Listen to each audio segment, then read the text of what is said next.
चला कहीं जाए नहीं चंदा चोरों पर ध्यान, इसीलिए बनाया है गिरफ्तारी का प्लान। कुछ भी नहीं है ये बाजू मरोड़ चंदा निचोड़ जो पार्टी बीजेपी है, इसने अपने आप को ढालने के लिए कानून के हाथ मेरे गिरेबान तक ना आ जाए, इसीलिए दूसरे के गिरेबान तक हाथ डाल डालकर और गोदी मीडिया के सहारे मुद्दों को भटकाने की कोशिश है। नमस्कार, आप देख रहे हैं डीएस पर, मैं हूं आपके साथ नफीसा खान। केजरीवाल की गिरफ्तारी जब से हुई है तब से लेकर विपक्ष यही सवाल उठा रहा है। संदीप मिश्रा जी, जो कि राजनीति में देखिए परख तो रखते ही है, लेकिन कई बार राजनेताओं के साथ भी दिखते हैं। गिरफ्तारी होती है, ईडी एक्शन लेता है, भ्रष्टाचार के मामले में पूरी कार्रवाई होती है, लेकिन टाइमिंग को लेकर सवाल क्यों? आखिर इस गिरफ्तारी को लेकर इतने सवाल क्यों खड़े हो रहे हैं? चला कहीं जाए नहीं चंदा चोरों पर ध्यान, चला कहीं जाए नहीं चंदा चोरों पर ध्यान, इसीलिए बनाया है गिरफ्तारी का प्लान। कुछ भी नहीं है ये बाजू मरोड़ चंदा निचोड़ जो पार्टी बीजेपी है, इसने अपने आप को ढालने के लिए नफीसा जी इसने सोचा कि कहीं मेरी चोरी की कलई ना खुल जाए, कानून के हाथ मेरे गिरेबान तक ना आ जाए, इसीलिए दूसरे के गिरेबान तक हाथ डाल डालकर और गोदी मीडिया के सहारे मुद्दों को भटकाने की कोशिश है। आप देखिए चंदा चोरी में क्या हुआ है। 18 करोड़ रुपए कमाने वाली कंपनियों ने 180 करोड़ रुपए का चंदा दिया है। आपने ये देखा है कि ईडी और सीबीआई जो बीजेपी की दो बाजुएं हैं, ये उड़ उड़कर उड़नछू होकर किसी व्यापारी, किसी पूंजीपति, किसी उद्योगपति के यहाँ जाती है, छापा मारती है, और जब ये छापा मारती है तो बीजेपी चंदा छापती है। उसी के 5-6 दिन बाद, 7 दिन बाद आप देखेंगे कि डोनेशन के इलेक्ट्रॉल बॉन्ड खरीदने की भरमार हो जाती। ये संयोग है या प्रयोग है कि जितनी भी कंपनियों के यहाँ छापे मारे गए, उसके 10 दिन बाद ही खाते में पैसे आ गए। ये क्या है? कितनी बाजू निचोड़ोगे आप? ये सोचो, अगर आपके जेब में 10 रुपए है और आपसे 1000 रुपए का चंदा मांगा जाए तो आप पर क्या बीतती होगी? कितनी बुरी तरह से उगाही की जा रही, कितना टॉर्चर किया जा रहा होगा, किस लेवल तक आज बीजेपी गिर गई है हमारे उद्योगपतियों को लूटने में, हमारे पूंजीपतियों को लूटने में, हमारे कामगार जिनके दम पर भारत का मान सम्मान और नक्शा बनता है, उसका स्वाभिमान बनता है, उन लोगों को कितनी बुरी तरह से शोषित किया है। केजरीवाल तो सिर्फ एक चेहरा है, और मोदी ने अपने कुकर्मों को बचाने के लिए, मोदी और शाह ने अपनी ये गंदी राजनीति, ये चंदा चोरी, ये लेकिन सर देखिए, चुनावी चंदे में ऐसा क्या है जिसको छुपाने के लिए बीजेपी इतना बड़ा एक्शन लेगी, जैसे आरोप विपक्ष लगा रहा है, आप भी लगा रहे हैं? जाहिर तौर पर मैं कह तो रहा हूं कि 18 करोड़ कमाने वाली कंपनी 180 करोड़ देगी, 530 रुपए का मुनाफा कमाने वाली कंपनी 1000 से ज्यादा करोड़ का चंदा देगी, और चंदा का धंधा किसकी जेब में जा रहा है? चंदा का धंधे से कौन चुनाव लड़ रहा है? एक तरफ देखिए, लोकतंत्र में सबको बराबर फील्ड देने की बात कर रहे थे हमारे चुनाव आयुक्त महोदय की, बराबर प्लेइंग फील्ड देंगे। बराबर प्लेइंग फील्ड कहाँ है साहब? चंदा का धंधा उधर चल रहा है और कांग्रेस के बैंक का खाता सील कर दिया है। राहुल गांधी जी ने बाकायदा प्रेस कॉन्फ्रेंस करके मल्लिकार्जुन खड़गे और सोनिया जी के साथ कहा कि हम अपनी रेलगाड़ी की भी टिकट खरीदने को मोहताज है, और मोदी जी 8000 करोड़ के विमान में उड़ते फिर रहे, उड़नछू हो रहे। वो प्रधानमंत्री के तौर पर काम कर रहे हैं, बीजेपी के कार्यकर्ता के तौर पर काम कर रहे हैं, बीजेपी के प्रचारक के तौर पर काम कर रहे हैं। ये प्रचार मंत्री बन के रह गए। उनका एकमात्र उद्देश्य ये रह गया कि लोकतंत्र खत्म करो। मैं कहता हूं कि ये जो केजरीवाल की गिरफ्तारी हुई है, के कविता की हुई है, हेमंत सोरेन जी की गिरफ्तारी हुई है, साफ सा संदेश पूरे देश में जा रहा है कि राहुल वाले जेल में और मोदी वाले रेल में, या तो मेरे पास आ जाओ या जेल चले जाओ। ये वो लोग हैं जो डरेंगे नहीं, ये राहुल के लोग हैं, इंडिया के लोग हैं जो घबराएंगे नहीं। आज जनता को तय करना है। मैं आपके चैनल के माध्यम से बड़ी बारीक बात बता रहा हूं। आपने सार्वजनिक रूप से बीजेपी का एक छुपा हुआ एजेंडा खुलता हुआ सामने देखा है कि हम इस बार 400 पार आएंगे तो संविधान को बदल देंगे। ये हमने नहीं कहा, उनके ही सांसद ने कहा। ये उनका गुप्त एजेंडा है। आज खतरे में कौन है? आज खतरे में अंबेडकर साहब की कलम से छलका संविधान है, उसको बचाने की जरूरत है। आज खतरे में शहीद आजम की फांसी से निकली हुई आजादी है। आज खतरे में रविंद्रनाथ टैगोर का वो गीत है। आज खतरे में मेरे नौजवानों का सपना है। आज खतरे में मेरे किसानों की जान है। आज खतरे में पूरा हिंदुस्तान है। अगर बातों के बतासा बनाने वाले बकैती बाज, जुमलेबाज के झोले में और उसके झांसे में फंस के भारत की जनता ने कतार में लगकर एक बार फिर भूल कर दी, तो ये फूल हमारे छाती का सूल हो जाएगा, संविधान को मिटा देगा, किसानों को मिटा देगा, उद्योगपतियों को मिटा देगा और नौजवानों के सपने तो इन्होंने बिखेर ही दिए। अभी नफीजा जी इस बात को सुन लेना, नोट कर लेना, आज की तारीख की तस्दीक पे बता रहा हूं कि प्रधानमंत्री जी उड़नछू होके, फोटो जीवी बनके, कपड़ा जीवी बनके, प्रचार जीवी बनके अकेले ही प्रचार कर रहे हैं, क्या क्या नहीं कर रहे हैं कि मैं ये करूंगा, मैं वो करूंगा, मैं वो करूंगा। लेकिन प्रधानमंत्री जी ये नहीं बता रहे कि मैंने ये कहा था गंगा साफ हो जाएगी। प्रधानमंत्री जी ये नहीं बता रहे कि मैंने कहा था 2 करोड़ रोजगार हर साल मिलेंगे। प्रधानमंत्री जी ये नहीं बता रहे थे काला धन वापस आएगा। प्रधानमंत्री तो काला धन के कुबेर हो गए, चंदा चोरी में सबसे बड़ा दल उनका निकल आया। क्या कर रहे थे ये? ईडी और सीबीआई को अपनी बाजू में मजबूत हाथ बनाकर बीजेपी किसके साथ खड़ी है? मोदी जी के दिल में बस 2 ही बसते हैं, हम दो हमारे दो, हम दो छोटा भाई मोटा भाई और हमारे दो अंबानी और अडानी। ये संयोग है या प्रयोग है कि जितने भी बैंक के लुटेरे थे लगभग गुजराती थे, जितने भी ठेके आज देश में मिल रहे लगभग गुजरातियों को मिल रहा है, जितने भी आप कहिए कि नौकर और नौकर 60 टॉप लेवल पे वो गुजराती है, जितने भी बैंक के लुटेरे गुजराती हैं। ये क्या हो रहा है? हिंदुस्तान का गुजरातीकरण एक आदमी करने आया हुआ है और पूरा हिंदुस्तान ठगा सा महसूस कर रहा है। हम ऐसा नहीं होने देंगे, हम इसका विरोध करेंगे, इस बात पे हम लड़ेंगे। और राहुल जी ने कहा ना डरना मना है। आज नफरत के बाजार में मोहब्बत की दुकान अगर है राहुल जी, तो हम उनके सिपाही हैं, हर हाल में लड़ेंगे। और देखिए पूरा मामला जब सामने आता है, गिरफ्तारी होती है, तो समूचा विपक्ष एक साथ खड़ा दिख रहा है सर। तमाम दल एक साथ आ गए। राहुल गांधी भी खुद बयान दे रहे हैं कि लोकतंत्र को खत्म करने की कोशिश है, काला दिन इसको बताया गया। आप कैसे देख रहे हैं कि जो विपक्ष एक साथ आया है ये कुछ कर पाएगा? क्योंकि चुनाव है और चुनावों से पहले एक नेता जेल में। देखिए जेल में तो पंडित नेहरू भी गए, जेल में महात्मा गांधी ने बड़ा टाइम बिताया, सरदार पटेल ने बिताया, और जेल से तो शहीद आजम भगत सिंह बाहर ही नहीं आए। वहीं पर उन्होंने कहा कि आजादी मेरी दुल्हन, और फांसी के फंदे को चूम लिया। तो क्या उसकी बाद देश में खुशियां नहीं आई? अंग्रेज गए नहीं। जेल जाना किसी नेता के लिए अपमान की बात नहीं है जब सामने तानाशाह हो। ऐसे ही डिवाइड एंड रूल का काम जनरल डलहौजी किया करता था, फूट डालो राज करो। यही काम आज मोदी और उनके चमचे कर रहे हैं, फूट डालो राज करो। चाचा को भतीजे से लड़वा दो, भतीजे को फलाने से लड़वा दो, एक पार्टी की 2 पार्टी करवा दो, पारस का यूज करो, चिराग से नीतीश जला दो, पारस को छोड़ दो, नीतीश को अपने पास, चिराग को अपने पास ले आओ। पवार को कहो जाके, अजीत पवार को कि ये घोटालेबाज था, और अगले दिन सुबह सुबह उन्हें मुख्यमंत्री बना दो। चिल्ला चिल्ला कर चीख चीख कर मोदी जी से कहते थे ये भ्रष्टाचारी है, ये लुटेरा है, इसने विधवाओं का खा लिया, इसने बहनों का खा लिया। अगले दिन उनके गले में माला डालकर फूलों की फूल दर इतराए नहीं फिरते कि अब ये हमारा हो गया। कितनी फाइलें बंद हो गई, कितनी फाइलें खो गई, कितनी फाइलें ठंडे बस्ते में है, इसका हिसाब देने वाला बीजेपी में कोई नहीं। बस यही है कि वॉशिंग पाउडर भाजपा में आइए और गुनाहों से धुल जाइए।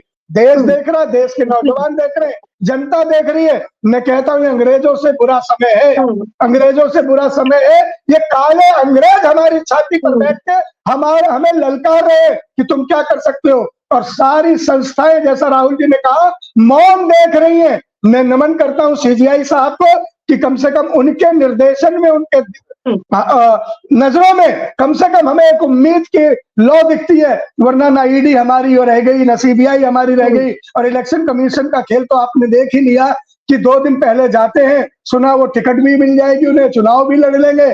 कहीं कोई राज्यपाल होता है वो इस्तीफा दे देता है, फिर वो एमपी का चुनाव लड़ने चल। सत्यानाश किसके दम पर हो रहा है? ये दुनिया जानती है कि वो शाह और मोदी की जोड़ी है जिसने भारत के लोकतंत्र को ललकारा है, बाबा साहब की कलम और उनकी आत्मा संविधान को ललकारा है। उसी भाजपा के नेता आज राजघाट जाते हैं, बापू की समाधि के सामने कसम खाते हैं कि भ्रष्टाचार के खिलाफ ये लड़ाई ऐसे ही चलती रहेगी। प्रदर्शन भी करते हैं आज केजरीवाल के और आम आदमी पार्टी के खिलाफ। वो कह रहे हैं कि भ्रष्टाचार को मिटाना है, यही संकल्प हमारा है। आज गांधी जी बड़े शर्मसार के खिलाफ है।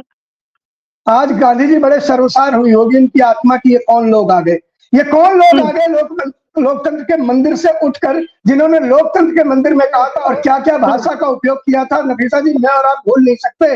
ये हम हिंदुस्तान है जिसमें साझी सियासत है, साझी विरासत है, साझी हमारी आजादी मिली है। इसे हमारे हिंदू भाइयों ने भी, इसे हमारे पूर्वजों ने भी खून से सींचा है और मुसलमान भाइयों ने भी सींचा है। ये साझी विरासत थी और गाली देने का हक सिर्फ बीजेपी वालों के हाथ में क्यों आया है, और सहने का हक आज सिर्फ मुसलमान भाइयों के हाथ में क्यों आया कि वो सह रहे हैं और संसद में उनकी तौहीन की जा रही कौन करा रहा है? और क्या हुआ उसका?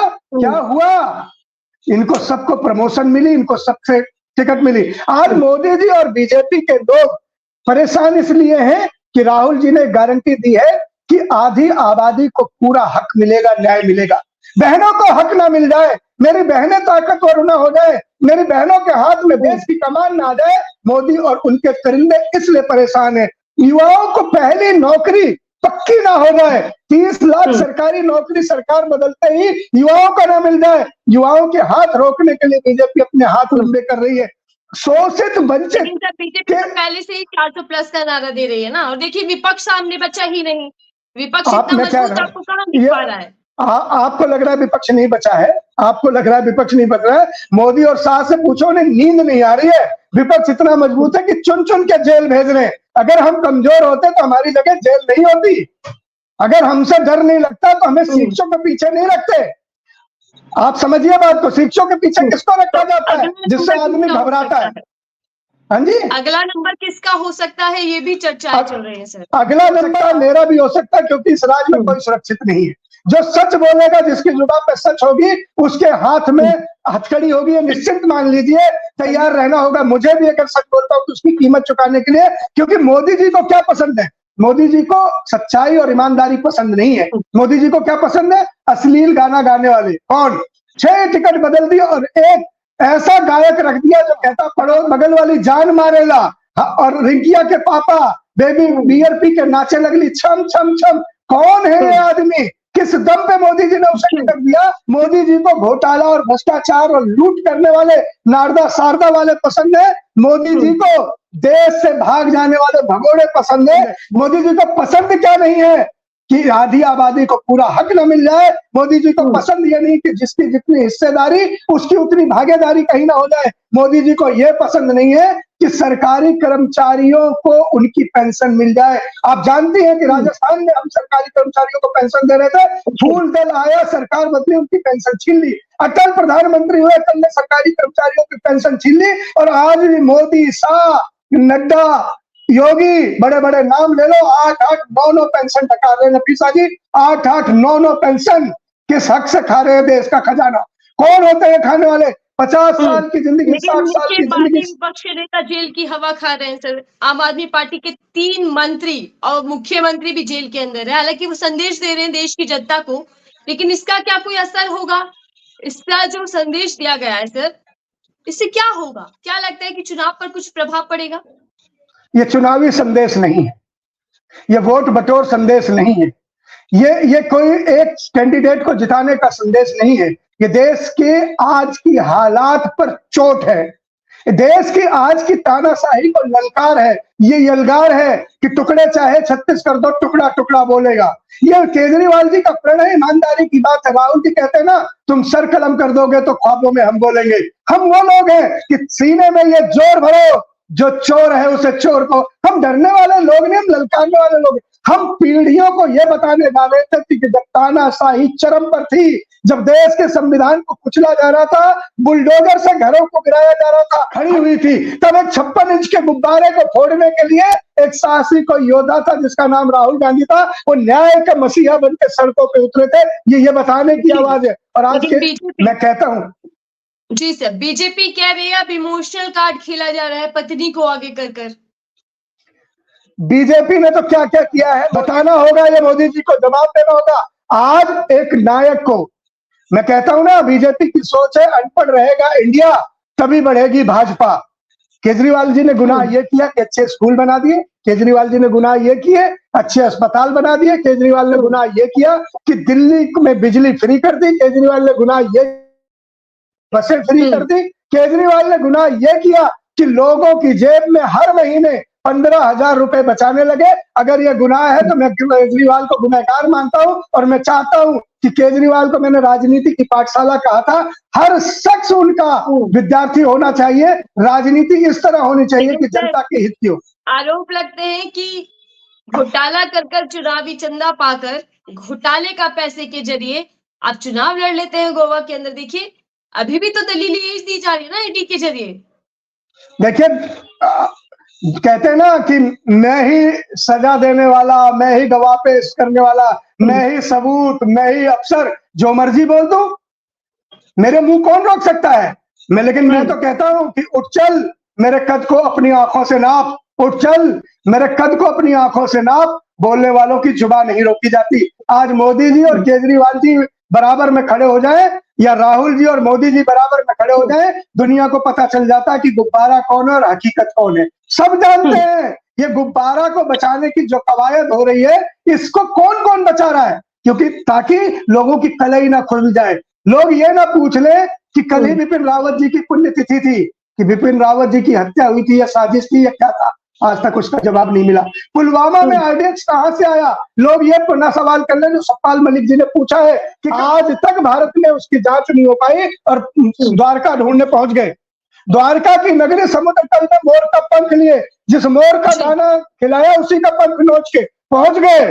यही मोदी जी का शासन है, यही प्रशासन है कि जिसको चारा डालेंगे उसके ही पंख नोच लेंगे। लेकिन अब क्या लगता है सर कि इस गिरफ्तारी से किसको नुकसान होने वाला है और किसको फायदा?